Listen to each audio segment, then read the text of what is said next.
প্রথমে দেখলে মনে হতে পারে এটি হয়তো ৯০ দশকের কোনো বাজারের দৃশ্য। আপনি জানলে অবাক হবেন, বাংলাদেশে এখনও ২০২৬ সালে এসেও এমন কিছু বাজার রয়েছে যেগুলো কিন্তু দেখলে প্রাচীনকালের বাজারগুলোর মতোই মনে হয়। তেমনই একটি বাজার খুঁজে পেয়েছি আমি কুষ্টিয়ার দৌলতপুর থানার তেকালা নামক গ্রামে।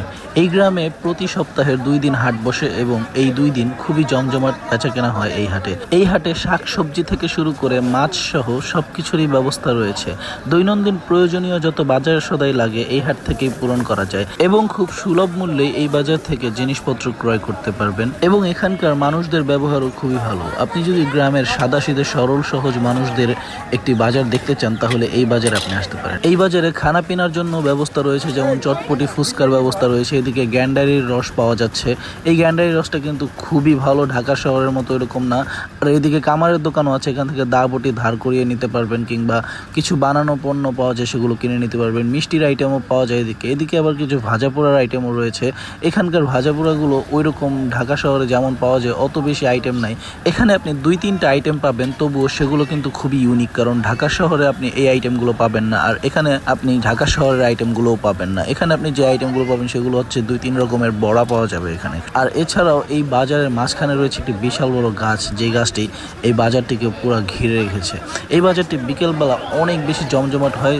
সাধারণত দুপুর ২টা বা ১টার দিক থেকে বাজার বসা শুরু হয়ে যায়, তবে বিকেলবেলা অর্থাৎ ৩টা-৪টার দিকে কিংবা ৪টা-৫টার দিকে এই বাজারে কিন্তু মানুষের ভিড় অনেক বেড়ে যায় এবং বাজারে কিন্তু কেনা বেচা অনেক বেশি বৃদ্ধি পায়। এই বাজারে যদি আপনি বিকেলবেলা আসেন তাহলে এই বাজারের যে প্রকৃত সৌন্দর্যটা সেটা আপনি ফিল করতে পারবেন, কারণ এই বাজারে বিকেলবেলায় প্রকৃত সৌন্দর্যটা ফুটে ওঠে। কেননা বিকেলবেলায় মানুষের ভিড় হতে শুরু করে, কিন্তু কিছুক্ষণের মধ্যে আবার ভিড়টা কমে যায় আর ৬টা কিংবা সন্ধ্যার দিকে, সন্ধ্যার আগে আগে এই বাজারটা খালি হতে শুরু করে। বেচা কেনা প্রায় শেষের দিকে চলে যায় এবং আস্তে আস্তে সব বিক্রেতারা, বাজারের যে বিক্রেতারা আছে তারাও বাড়ি চলে যেতে শুরু করে। এই বাজারের প্রবেশ পথে আরও একটি বিখ্যাত বড়া ভাজার দোকান রয়েছে। এই দোকানটি কিন্তু অনেক আগের এবং তিনি অনেক বছর ধরেই সফলতার সাথে এই বড়া বিক্রি করে যাচ্ছেন এবং তার বড়া কিন্তু খুবই জনপ্রিয়।